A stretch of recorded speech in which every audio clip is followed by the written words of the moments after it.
As the debate surrounding transgender rights in schools continues, one thing remains clear.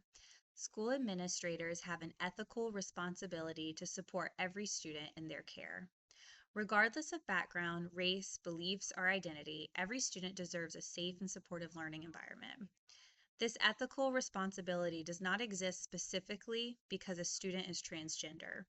Rather, it exists because administrators are responsible for all students, and transgender students are part of that community. Title IX, passed in 1972, established that no person in the United States can be excluded from participation in educational programs or denied benefits on the basis of sex in schools that receive federal funding.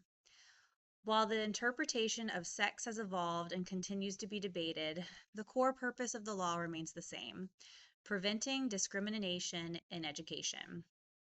Court cases such as Bostick versus Clayton County and federal guidance in recent years have increasingly recognized protections related to sexual orientation and gender identity.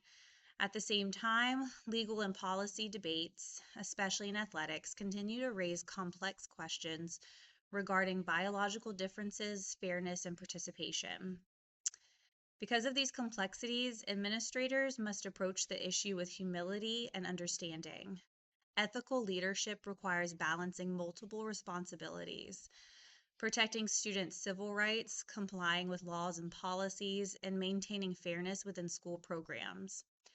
Policies across states and school systems vary widely. Some schools have inclusive policies that allow students to participate according to their gender identity, while others require participation based on birth certificates or impose other restrictions. These differences highlight the ongoing uncertainty administrators must navigate. However, regardless of where policies fall, the ethical responsibility of the school administrator remains consistent.